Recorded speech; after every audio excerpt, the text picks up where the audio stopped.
So the 2026 NFL Draft finally wrapped up last night, and I'm going to be going over every single one of the 32 picks, giving my thoughts, and really just getting into each player, thinking, how did this fit? Does this work well for the team? What does this entail for the future of this position for that team? Just kind of breaking down every single player, so let's not waste any more time. Let's get into it right now. Pick number 1. Mendoza to the Raiders. We've known this for a very, very long time. I'll keep this quick and short because we've already heard this to death. Mendoza, great quarterback. Very, very happy for him, especially since he's a Cuban American here. Very, very, very excited to see him kind of represent for the country. But regardless, just from a pure football standpoint, I'm very excited to see him in this offense that is going to be ran by Kubiak.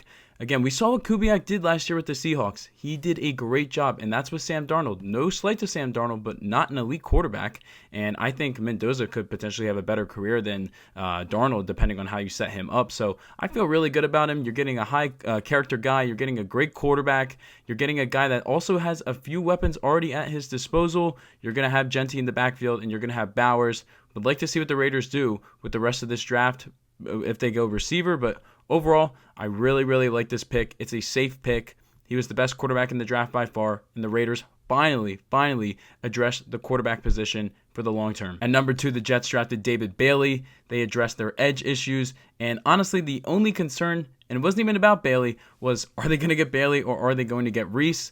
They ended up getting Bailey, and I think their thought process was this guy's a little bit more NFL ready than Reese is, so let's go get our proven guy. Yes, I know the Jets are going to try to compete this year, but they need to show something on the field, and they got to get guys that are going to impact the game now. And that defense was so bad last year. I mean, it was terrible. 0 interceptions. I think they finished with 26 or 28 sacks, which is just insane when you really do the math over a 17-game period. They needed this. I really love the pick. They got their guy. The Jets' pass rush should improve just from getting this guy alone. At number 3, the Cardinals get Jeremiah Love, arguably the best player in the draft just as a whole. This guy is an insane running back, one of the best running back prospects we've seen in the last 5 to 10 years. He's kind of on that Bijan trajectory, like just on that level of how good he really could be. And he has it all over with his game. I mean, he can do a great job running, has great vision, very athletic, can catch out of the backfield. He really does it all. And this isn't even a slight on Love. This is more for the Cardinals. I like the player, and I like that they are getting aggressive with getting a very talented guy. But I do question from a positional standpoint, this team needs help in so many areas. And I honestly thought that they were going to go Reese or Bailey here, depending on what the Jets did. I didn't think that they were going to go Love just because, number one, you signed Connor to an extension. So there's already like a little bit there. Like you already got your guy back, and then you're adding another running back. And again, just from a positional standpoint, there are so many positions that this team needs to fix. I mean, so many. I mean, this entire team just needs a overhaul. And to go running back here, I'm not saying that it can't work, but we've seen in the past now, Saquon Barkley, Ashton Genty last year, it takes a bit of time for these guys to get going because they have nothing around them. That's what I'm concerned about most. I love the player. I just don't know if that was the pick there for the Cardinals. At number 4, the Titans select Carnell Tate. They get their number 1 receiver. They get a very good target for Cam Ward. My only concern with this pick, and it's not even about Tate itself, though I do think Tate is arguably not even the best receiver in this class, depending on who you ask, is again similar to the Cardinals. Should you have maybe addressed offensive tackle instead? I love that they got a weapon for Cam Ward. As a Cam Ward believer, I think he needs more weapons. But at the same time, you got to keep him upright. I mean, that offensive line is not good. And I do wonder, what are the Titans going to do? Because it just worries me a little bit there. I just think that they could have maybe added a guy there, or maybe even tried to trade back just a little bit. Maybe get someone else to bite up on Love and then still get some type of offensive line in the top 10. That's kind of how I was looking at it. I still like the pick, but again, from a positional standpoint, maybe they could have gone in a different direction. Number 5 is Arvell Reese to the New York Giants. I can't believe this guy fell this far to the Giants. Out of all teams, I thought he was going to be a Cardinal. I thought he was going to be a Jet. I thought maybe even a Titan. No way I thought this guy was going to go to the Giants. Also, from the standpoint of how many damn defensive ends do they have? I mean, you got Carter last year. You have Brian Burns. You still have Thibodeau. I'm hearing that they're going to try to play him kind of all over the place because he's still so raw. I mean, the kid's not even 21 years old yet, so he's going to be playing a little bit of will linebacker as well. Really just curious to see what they do. But just from a player standpoint, I think the Giants got a stud. The biggest question will be how do they implement him into the system and how do they find a role that he can consistently produce at? At number 6, the Chiefs traded up with the Cleveland Browns from 9 to 6, and they got Mansour Delane. They got their cornerback. I like the pick. This guy's a very talented corner, the best corner in the entire draft, and they address a position that just got absolutely gutted this year in the offseason. Watson goes to the Rams, and then McDuffie, of course, is traded in the blockbuster trade to the Rams, so they had to address it. It is a little bit of a reach, in my opinion, just because there were more talented guys on the board, but if they felt this was their guy and this was a position that they really wanted to address, I can't hate on it, and I don't think that they gave up too much for Cleveland anyways, just to move up 3 spots. I like the pick. Maybe they could have gone another way, again, another direction with positions, but overall, I really like this pick. At number 7, Sonny Styles is drafted to the Washington Commanders. They're addressing that defense. They needed to do it. I thought they were going to get either him or Downs. It was really their choice, and they decided to go with Styles. Styles was saying that he actually hit it off really, really well with Dan Quinn's staff and the rest of the defensive staff when he was visiting Washington, so it sounds like he already has a good rapport over there, but very excited to see what this guy does. He came on at the end of the last year and really is one of the best linebackers we've seen in a little bit. Very excited to see what he does, and man, they need so much defensive help on that team, and I think he'll be a stud for them. At number 8, Jordan Tyson, the second wide receiver, is taken to the New Orleans Saints. I like this pick for a few reasons. Number 1, you get another receiver behind Olave now, so it's not just him. Also, Olave's banged up a lot, so there's already someone you have to have there just in case he goes down. You get another guy for Tyler, so he has another target while you're trying to see what this guy's giving you on a rookie contract, and you didn't have to trade up for him, so I'm assuming they feel pretty good about that. The only concern, of course, and it's a very glaring concern, is his injury history. And man, does he have an injury history. But just based off the pick, you have to trust that the Saints, like their medicals and feel good enough about him. You don't take a guy at number 8 if you think he's going to, just be tearing ACLs left and right. So I think they believe enough in their medical staff and what they've seen with him. And if he can pop for them, I think he can be one hell of a player. Very excited to see what Kellen Moore cooks up with him in that offense because this guy's one hell of a player. Like I said, very, very talented player. At number 9, Spencer Fanu is taken by the Cleveland Browns. The first tackle finally taken off the board. Love the pick for the Browns because they got their tackle and they got to trade back and get a few picks from the Chiefs. That's a win-win to me. The Browns have been doing a really good job with these trade backs in the early first round over the last 2 years. I mean, they finessed the Jaguars last year for Travis Hunter from what it's looking like. And then I wouldn't call it a finesse over the Chiefs this year, but the fact that you get to allocate a few more picks and still get your guy, it sounds like, you really can't hate on that. So good for the Browns. Really like the pick. At number 10, Francis Maioga is drafted by the New York Giants, another tackle. I like this pick for the Giants. It wasn't the most sexy. I honestly thought that they were gonna go defense and then maybe receiver at 10. They didn't end up doing that, but I don't hate it at the same time. You have to protect Dart. He is the future. He is the franchise. And again, solidifying that offensive line. We're also seeing now, look across the division. I mean, we all know about the Eagles pass rush, but the Cowboys have been adding to it. Now, the Commanders are adding the linebacker as well. It just seems like the entire division is getting better defensively. So getting a tackle there, really don't mind it. You again address a position of need. It's not the most sexy, but it gets the job done. At number 11, Caleb Downs is drafted to the Dallas Cowboys. What a pick. The fact that he fell to 11 is crazy, but that was also somewhat expected just because, again, he is a safety, and that's just what the league values them at. Dallas ended up trading up one pick with Miami to get him. I love this pick for Dallas, and I hate saying that as an Eagles fan, but this guy is a crazy prospect. He can do it all. I just love this player. Dallas finally addressed a big positional need. Only has to trade up one pick as well. I really like this for Dallas. There's no way I can hate on this. At number 12, Caden Proctor, another offensive tackle, is drafted to the Miami Dolphins. Really like this pick strictly from a kind of more of a foundation piece of their team building. They completely gutted their team this year, and they are starting from scratch. And what better way to do it than going offensive line, specifically tackle, and getting that side of the line solidified. It's going to, protect their future quarterback, whoever they draft next year, and it's going to protect Malik Willis this year. Proctor does have some weight issues, but it seems like they're pretty confident about that, and he will need some developing, of course, but overall, I like it. He's going to get game time, and again, this is how you build and be a good team. You address the lines, you address the trenches, and then you address the skill positions after that. I like it for Miami. Number 13, Ty Simpson, drafted by the Los Angeles Rams. This is probably the most shocking pick of the entire night. look, there were rumors about this for a very long time a few months ago, but they died down, and then we started to hear, oh, maybe the Rams get a receiver, maybe they go defense. You never know. That's what we were hearing.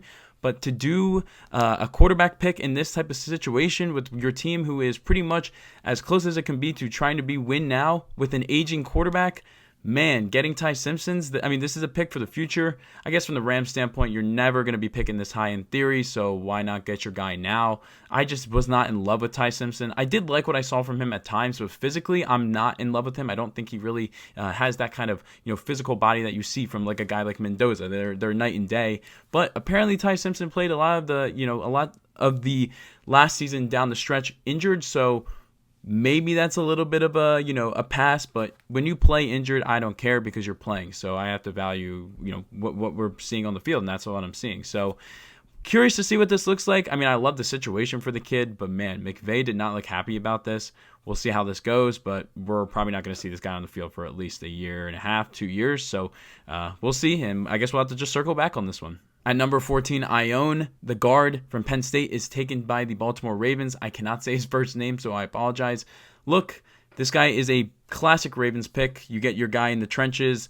You solidify that, especially after losing Linderbaum in free agency as well. This was a pick that I really, really like. There's only good things I've heard about him. He was obviously the best guard in the entire draft. I don't mind it at all. You're protecting your quarterback. You're protecting your offensive line and building it up while you're already in a run-heavy system. Don't mind it at all. Ruben Bain, picked at number 15, drops down. He drops down to the Tampa Bay Buccaneers. Look, we expected Bain to slide a little bit. I was thinking maybe the Chiefs. That's what I saw in a lot of mocks. When he dropped all the way down to 15, I was shocked. I'm not going to lie. I just didn't think he would drop down that far, but I guess teams really are scared about his size. He's not your conventional edge rusher. Very, very short arms, only 6'2". But when you look at the film shows that this guy is a physical player. He's a dominant player. I love this pick for Tampa. Yes, there are some concerns, but man, if this guy hits, you got a great pass rusher. And again, you need it when, the rest of your division's kind of been trying to solidify those positions here and there. I really, really like it. You're only trying to get better on defense as well. That defense last year for the Bucs was terrible. I love the pick. At number 16, the New York Jets selects Kenyon Sadiq, the best tight end in this class, a generational prospect. We'll see how he develops, of course, but he has the physical talents for it. I love this for the Jets. They passed up on Warren last year, so I'm sure that must have been on their mind, and they get the target. They get a guy that, again, is just not your classic tight end. He can do a great job at run blocking, but my God, his route running ability is insane. He's a freak athlete. I really like the pick for the Jets. Yes, I know a lot of Jets fans wanted receivers, but look, not to spoil, but everyone knows what happened. You got one down the line. We'll talk about that later, but you got an elite pass catcher, and again, I know he's a tight end, but this guy's a borderline receiver. I really think this guy's going to be good for the Jets. It's one of those blue chippers that you just got to draft. Love the pick for the Jets. At number 17, the Detroit Lions select Blake Miller. They get the offensive tackle that they've been needing. Man, they were decimated by injuries last year. Guys are retiring sometimes, just crazy injuries.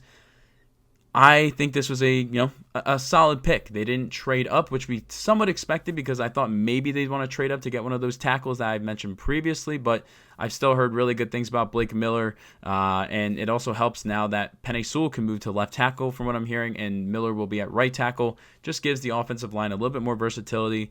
They address a key need. I like it. At number 18, the Minnesota Vikings draft Caleb Banks, the best defensive tackle in this draft. There were some concerns, of course, because he injured himself before the combine. I checked. He will not be ready till about June. So there are some concerns there, and I know some people have been a little bit concerned about his weight, but he is the best at this position in the draft. And when was the last time, at least that I can remember, that the Vikings had a really, really good defensive tackle, and a big one too. So I think this adds to it. I know some Lions fans, I know some Vikings fans were a little concerned because I saw a lot of them really wanted to address the safety position, but I trust that they're going with the defensive tackle here. The Vikings defense has always overperformed the last couple years now with Flores, and I'm excited to see how they use him. If they can get this guy right with his, nutrition, get him in shape, and they do trust their medicals, I think this is a solid pick for the Minnesota Vikings. At number 19, the Carolina Panthers select Monroe Freeling out of Georgia, another offensive tackle. I like this pick a lot because you're protecting Bryce Young. He does have some developmental issues, so you're going to have to kind of address those over the next couple years, not from a character standpoint, but more just on the field.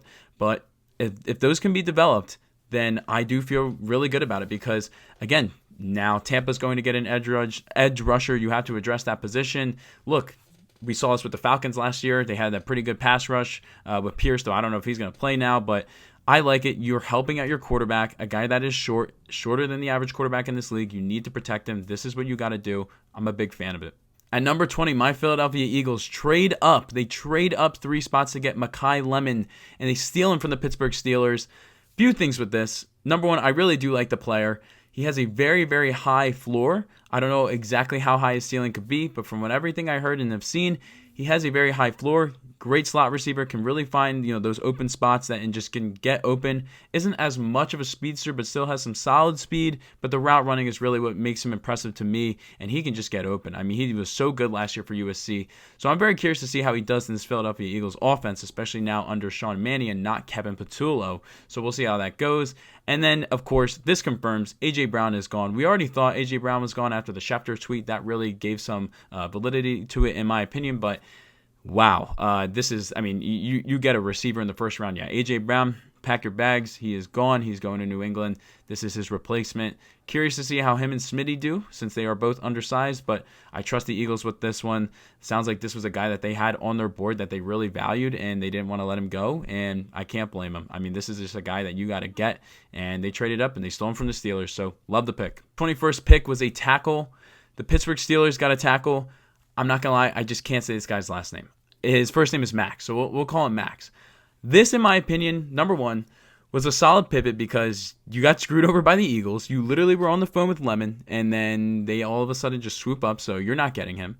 But I do think from a positional value standpoint, this is the play. And I tell anyone this with the Pittsburgh Steelers. Just go back and look at the film last year from the wildcard game against the Houston Texans. That offensive line is terrible. You're also, in theory, we'll see how things go. I mean, they didn't get Ty Simpson. You're probably going to be playing with Aaron Rodgers next year, a very old quarterback. Obviously, you're going to want this Max guy to, do his thing in the future after Rodgers is gone, but you're going to have to protect him, and then you're just improving a very, very big weak point of your team. I really like this pick. At number 22, the Chargers select Akeem Mesidor, an edge rusher. Really like this guy. Have only heard good things about him. I think it was solid value for number 22, so really don't mind it. And they address a positional need. Owe left on that massive contract to DC, so you had to address it. And again, this is when you want to get edge rushers. You can get them later, of course, but first round usually is where the quality is, and they were going fast, so go get your guy. Really like this pick. At number 23, the Dallas Cowboys select Makai Lawrence, another edge rusher. I've heard good things about him, that he has a high upside, but this was a little bit of a reach, at least from a board standpoint. I like it from a positional standpoint because they needed to address the edge rush. But if he was a little bit of a reach, I can't really speak on that. It's just what I've heard.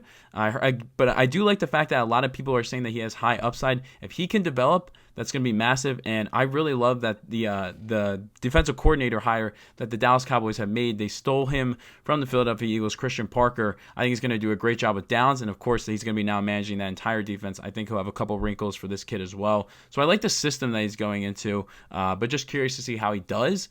But hey, these are the those picks that you kind of take a flyer on. You had 2 first rounders this year. It's late in the first round.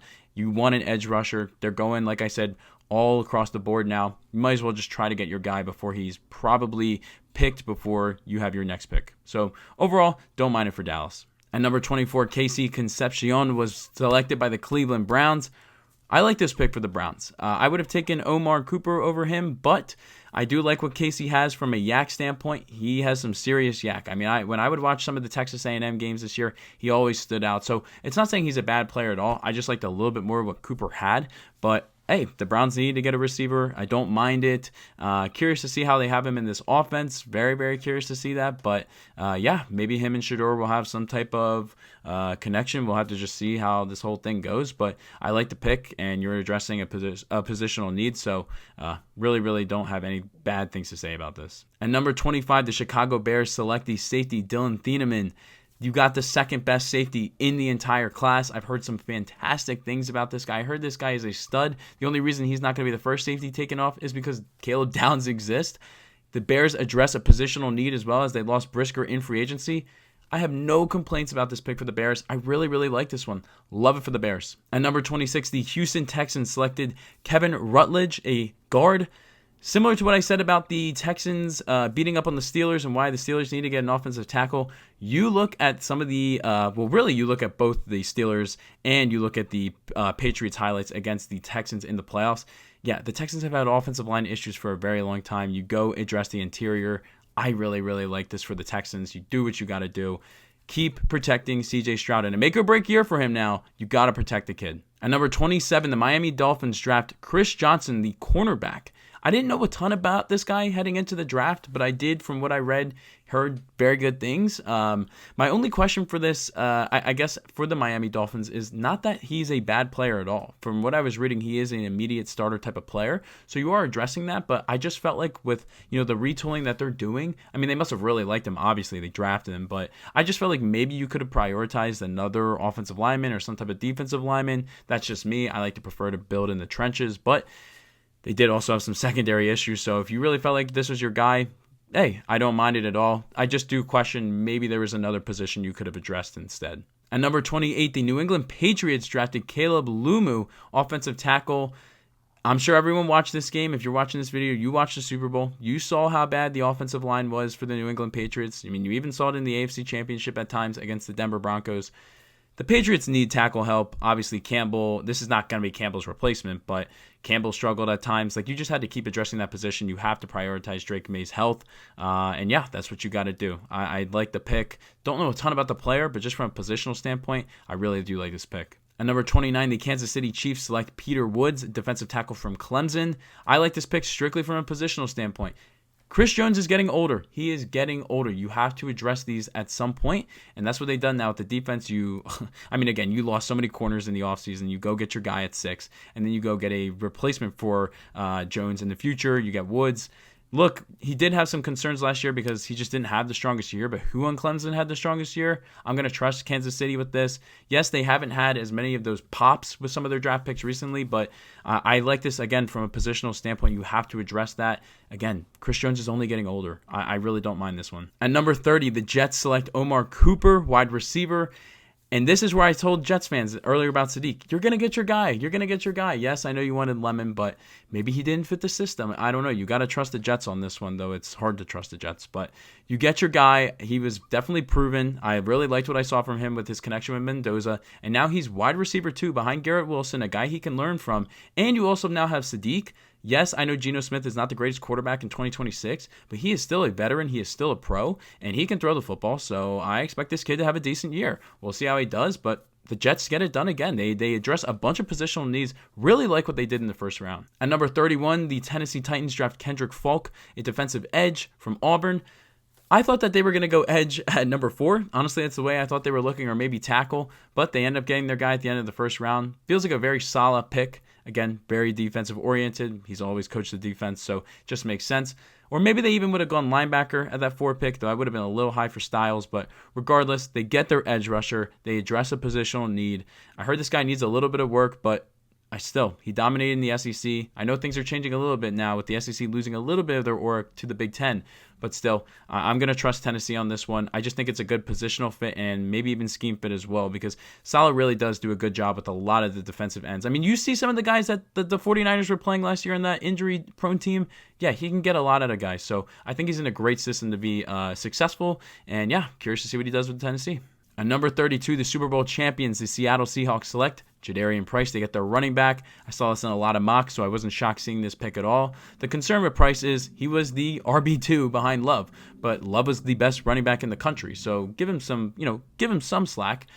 He didn't really have many opportunities to pass or to catch a lot of passes, so there's a little bit of a concern there. We just don't really know what his game is in that area, but from the people I trust with the draft, this kid looks like an athletic freak. He looks like he has the burst. He was the RB2 for a reason as a RB2 himself.